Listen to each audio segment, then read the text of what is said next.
Thank you for joining us for another episode of Baker Hosts AD Nauseam, a podcast series focusing on new and trending advertising issues, with an emphasis on the FTC and the NAD.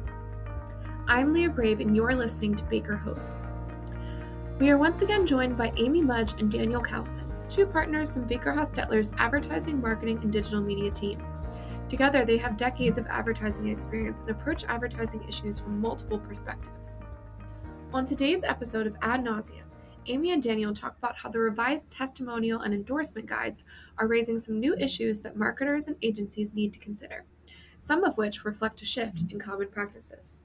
With that, welcome to Ad Nauseam, and let's turn it over to Amy and Daniel.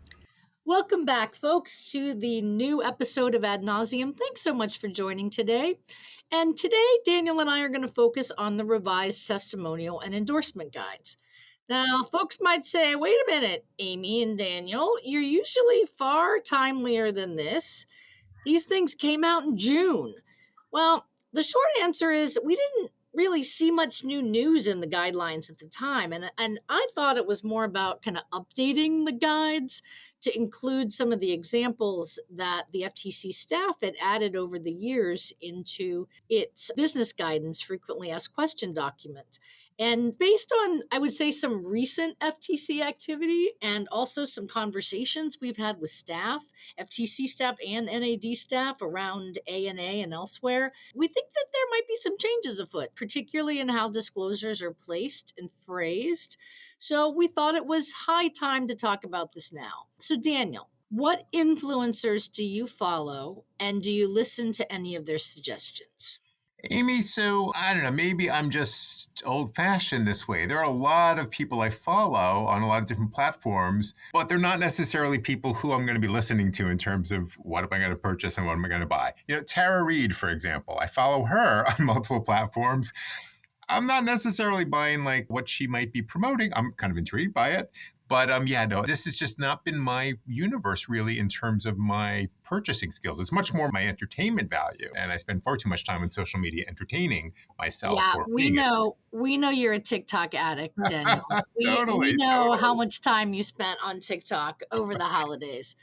How about you? Look, it's interesting. Before I get to you, though, it really is like I didn't think we were going to be talking about endorsements and testimonials again so soon, but I feel like we're hearing so much more murmurs about sort of higher expectations. It's really a good time to be looking at this. But I know, look, you are, I'm going to guess, a little more influenced by some influencers in terms of your purchasing. Oh my gosh. Are you saying, I think that's saying I'm more gullible than you, but that's probably true. I don't follow a bunch of what I call sort of the mainstream influencers, but as far as people that have been around for a while and still recommending things, which are still endorsers. I would say I listen a lot to chefs. I love to cook. I'm not a trained cook. I always want to know what the best ingredients are.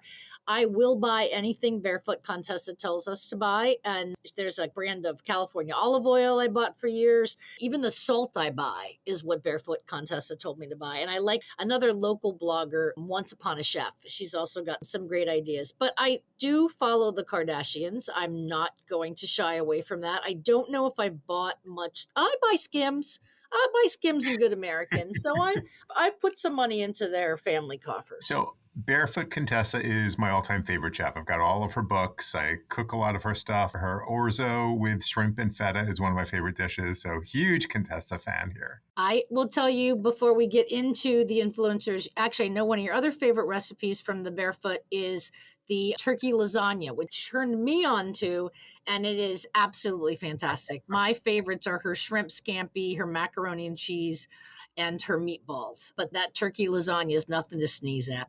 All right, Daniel, give us a little bit of the history of the testimonial endorsement guides. They've been around for a long time, and I love history. Yeah, look, it's an important document. And the last time they updated it, it was 2009. So it's now 2023. We've got the revised guide. A lot has changed in the world since then. I mean, go back to 2009. At that point in time, I don't think influencer was really a word. The FTC was focused a lot on bloggers and mommy bloggers, and you'd hear those terms all the time. And the focus was on disclosing in social media, pretty straightforward. And there were some, probably the biggest change was the FTC sort of put that line in the sand and said, no more shall you say results not typical as a disclosure. That was certainly one of the big changes back in 2009. Yeah, I do remember that. That was pretty seismic. But yes, and I do remember the mommy bloggers. I think unboxing came out just right, certainly after that. But it took a few more years. I don't think I had a smartphone in 2009. Maybe I had a BlackBerry. We had Twitter, we had Facebook, but we certainly didn't have, the breadth of the platforms that we have today. Now, I know that the FTC looks at its guidelines about every 10 years generally. 2009, something should have been out before this. This took quite a while. And I know also, well, I'd love any insight you have about why this took so long. And I also, in the intermediate time between the last endorsement guide updates and this, the staff did put out this companion guide called What People Are Asking that I think is a real must read next to the guidelines. And tell us about how that came about, because we don't have those, I think, any other guidance. Yeah, we probably have it with a few other guidance, but it's just, I think endorsements and testimonials are an area where there's just so much gray and so much different situations and questions and ambiguities. And I think it's a really good thing. And historically, with respect to these guides in particular, staff would hear the same questions over and over again and would realize there are questions in the market about how to do this. So let us not just answer these questions from the one or two people we hear from, share it with people more broadly and update it as new cases come out with maybe some new principles. Now, the FTC, I think we used to see a lot more of that years ago. I think they're doing a little bit less of that updating, but of course, they've been so focused on sort of getting those guides out. And look, it took a while to get the guides done. I think there was a lot of thinking, a lot of analysis. They redid almost all of the examples, and they take time. These things are very time intensive, and the words are really important, as opposed to sort of when I'm writing a blog and I'm just, in front of my typewriter, just, You're just blah, blah, blah. Yeah, I know how you blog. Typewriter, they're really focused on the words, and the words are really important and carefully chosen. Well, look, that's what I call good government. That's exactly, you want to have, if the FTC is thinking something new, you don't want to wait 10 years for an update, or, you might not catch it in a speech. But having FAQs and guides that are updated, understanding it's what the staff thinks, it's not a formal guideline. But, one of the things that I really appreciated was when the guides came out, there was a lot of talk of them when we first heard about influencers, about what should the disclosures be. And it was, well, it should be hashtag advertising or hashtag ad. And the influencers hated that. And the FTC staff, a lot of your compadres said, look, it's easy, it's simple. It's 3 characters, hashtag ad. But they thought even at the time words like sponsored and paid might be ambiguous. But what I really liked about the FAQs is, over time, the staff got more comfortable that people were more social media savvy and understand concepts like brand ambassador or brand partner. And so through the FAQs told us these might be things that can work. So I think it was not just an example of giving, new, tighter guidance. It was also kind of loosening things up as situations change. Yeah, look, I think that's a really good point. And part of it is there's so much change in this area, sort of how people are disclosing, what they're disclosing, what's going on. One thing that jumped at me as sort of, it was a good thing to throw out an FAQ about was like the advent of virtual influencers. That wasn't a thing in 2009, but putting out an FAQ that says, hey, we're hearing a lot about these virtual influencers, same rules apply. That is very helpful for a law enforcement agency to do that, to sort of get rid of the ambiguity and just make a clear, definitive statement. It's a staff statement, but it's also a not surprising one. I think more paper was shed about virtual influencers than there actually were virtual influencers. Exactly. But that is a really good example. All right, so let's cover the updates to the guides. And really, I didn't really think these were updates. And I think largely because a lot of this had been incorporated into the FAQs. And by my reading in June and a couple readings since, I really thought mostly what they were doing was incorporating some of that stuff from the FAQs more formally into the guidance, is really what I saw. Things like saying tagging a brand can be an endorsement, even if the influencer doesn't say anything directly about a brand. So let's cover updates to the guides that I don't really think are updates. And I guess I should say why I didn't really think they were updates. When I read these hot off the presses back in June, my sense was most of these really were taking the FAQs that had been updated over time and incorporating those into more formal guidance. So I thought, we know these things. Now it's in a different format. Things like tagging a brand can be an endorsement, even if the influencer doesn't say anything directly about the brand. An admonition that if a post is a video post, then disclosure should be in the video itself, not just in the caption or in written text, and that platform tools themselves are likely not sufficient in the FTC's view. Yeah, Amy, I definitely want to talk more about sort of videos and how that's evolving, because there's a lot of noise on that lately. We're going to talk about videos, Daniel. It's coming.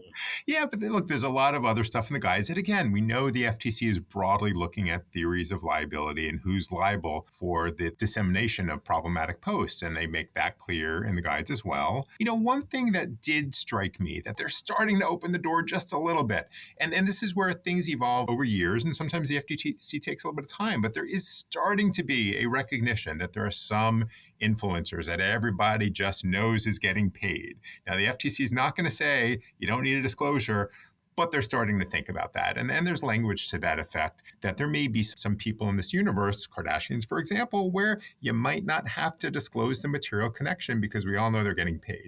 I love the naughty and nice words. Can you say ad? Can you say paid? Can you say sponsored? One of the things the guide did give us is a few more words. The staff said that saying hashtag endorsement is probably ambiguous. I'm not sure why, but that was on the ambiguous list. The staff said that hashtag paid post by brand X was probably okay. Just a probably? Oh, come on. You used to write these things, Daniel. I don't know. But, I do want to say as an aside, I had a really recent conversation with staff where I was told that they thought that just hashtag paid might be ambiguous. So this is getting into some kind of wonky areas, but the FTC said that free product or even saying gifted can work as long as you couple that with the brand name. In another conversation I had with staff, they said they thought it was important that when using the name of the brand in a disclosure, that it should be the product name. And this was not something I was surprised by this. So something like not hashtag P&G partner, but hashtag Charmin partner. So I have just modest surprise on that. And it's every once in a while I look at it and, if it's a small company selling sort of a product that's known, people often won't know the name of the company. And so hashtag company nobody knows partner, depending on the name of it, it can be ambiguous. So I definitely can see situations where the company name might not cut it and you really want to focus on product name. Look, do I think there's going to be a case at the end of the day where you're doing one versus the other? Maybe if it's a really obscure company that people don't know the name about. But look, we're dancing on the head of a pin. I hate that analogy, but this is getting really difficult. One new thing I thought was important was addressing when brands send influencers products for free in the hopes they're going to use and write about them.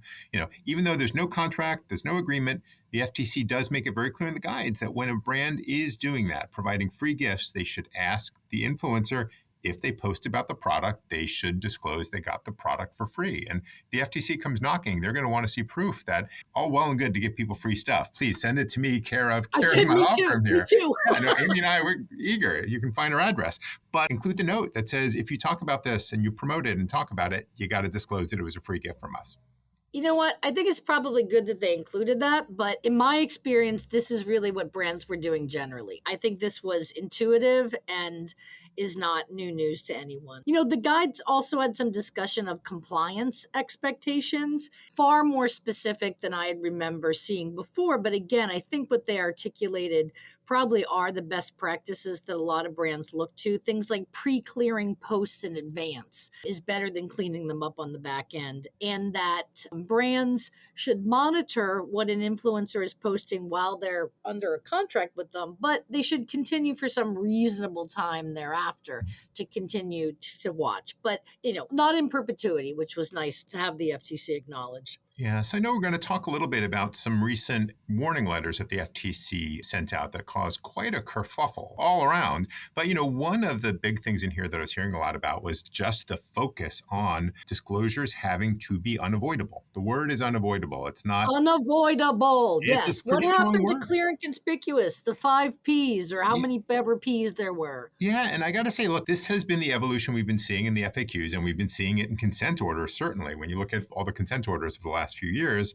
that concept of unavoidable, it's been there. I think it really puts more of the burden on, I think, the advertiser. Come on, you know where people are looking, make it unavoidable. But this is one where I think we've got to kind of get into the meat of what I think might be a little bit different. Now, the guides also say if an endorsement is in a video and the endorsement is audio, the disclosure should be in audio. And then if the endorsement was in pictures or visually in a video, that an in video written disclosure was needed. Okay.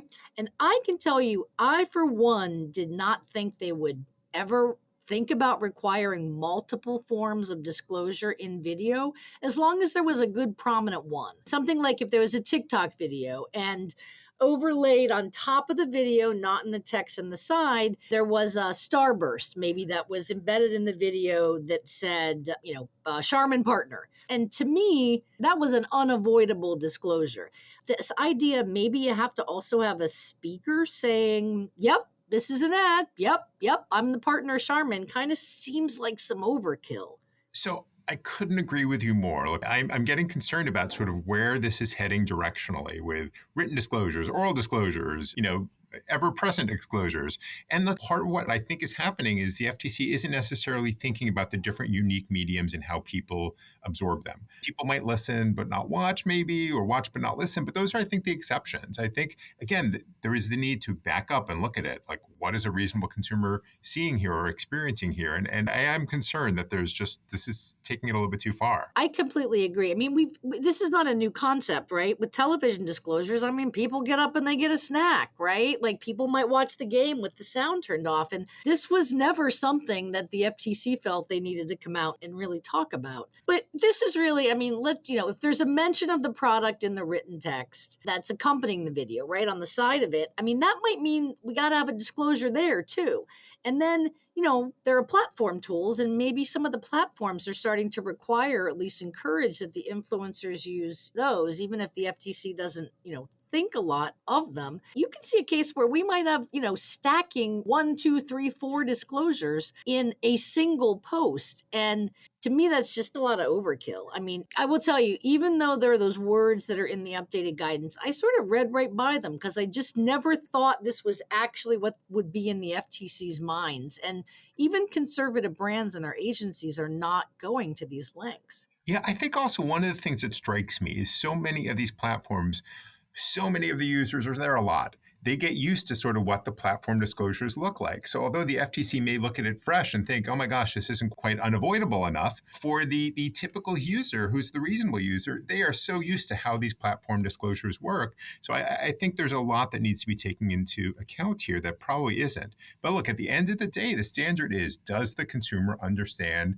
and appreciate the needed disclosure? So, it'll be interesting to see what the next case is going to be. Look, we shouldn't be counting up disclosures. That's not how to assess, whether or not a consumer is understanding that a post was paid for. It has to be something else. All right. So, Daniel, what do you think brands, conservative brands, upstanding brands that invest a lot in influencer marketing are supposed to do now? Look, I think it is a good time to step back a little bit, to rethink how you're instructing your influencers and maybe think a bit more about how users are consuming content on a particular medium. And that's going to make it difficult. And how and where are the endorsements appearing and what do they look like? And look, I'm surprised to be saying this, but we might be entering a time where we might need a text written, video written, and an in-video audio disclosure. And I don't like the look of that in my advertising. Well, hopefully, if that comes to pass, it will be the rarity. But let's talk about something else I think is new and I think you don't. In some cases, the FTC has said it might not be sufficient even to say hashtag ad or hashtag advertising, but you need to say hashtag brand ad or have some kind of indicia that the advertising is by this brand. So when is this needed? Yeah, so look, I'm surprised that it's sort of being a big issue now. Like in the background, it's always been maybe sitting there because sometimes what does ad mean? Whose ad is it? And there are some situations where it may be ambiguous. Look, we're talking not the majority of cases, maybe in 1 or 2% of the time that this is going on, there may be a question. Well, who is putting forth this ad? But this concept was never emphasized. But there are some situations, for example, if you've got a diet food brand and they're paying influencers to promote weight loss generally. If it just says ad, you don't know that it's diet food brands that are promoting it. So again, it's going to be a unique situation. So look, I don't want to ring the alarm bell and say, oh my God, ad is not sufficient, because that is certainly not the case. But again, it's a good time to step back and say, oh, is there going to be some real ambiguity if I just use ad in terms of who is sponsoring it and what is a reasonable consumer supposed to know? So again, not a big alarm bell, but I do think there can be unique situations where it's worth a closer look. Yeah, I hadn't really processed through that, but I can see if you might have a situation where a beauty influencer or a cooking influencer is promoting multiple brands, but they were only paid to promote one. Something like that, you'd want them to say, hey, this is the brand that I was paid to promote versus the other ones that I'm doing organically. I think that the NAD has thought a lot more about that and has certainly had a bunch of cases recently, at least in the listicle context. And I know they're really focused on that. I had to look up the word listicle at some point when someone started using it. I just wasn't sure what a listicle was. It's just a list of stuff, top 10 recommendations, stuff to buy. I had not heard the term listicle until I came to the law firm from the FTC. That was a new thing to me. I mean, I know what it is, of course, but I throw that out there for you. But look, the other area where the endorsement guides punted was certainly the issue of kid influencers.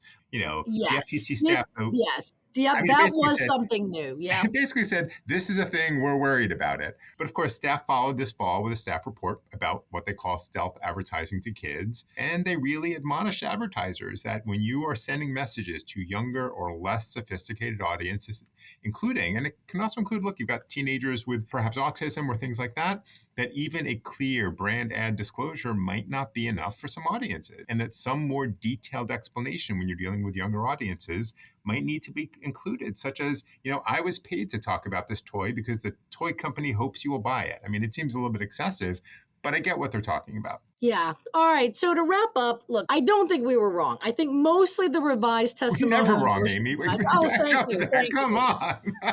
Well, or even if we are, we might not admit it. But okay. I think the guides really didn't break any new ground or provide surprising new information. I mean, that said, though, what we're seeing and hearing from staff, there certainly is a little bit more of a focus on what it means to have a disclosure be unavoidable. And maybe that means there needs to be more than one good disclosure, particularly in a video post. And maybe we need to begin thinking about more words than just ad. And it's a good time to take a fresh look. And so with that, thank you so much for joining us for another episode of Ad Nauseam. Nauseam. Thanks so much, everybody. Thank you, Amy and Daniel. If you have any questions for Amy or Daniel, their contact information is in the show notes. For more information on the latest developments in ad law, visit our Adttorneys Law blog at www.adttorneyslawblog.com and check out all Ad Nauseam podcasts by subscribing to Baker Hosts wherever you get your podcast. As always, thanks for listening to Baker Hosts. Comments heard on Baker Hosts are for informational purposes and should not be construed as legal advice regarding any specific facts or circumstances. Listeners should not act upon information provided on Baker Hosts without first consulting a lawyer directly.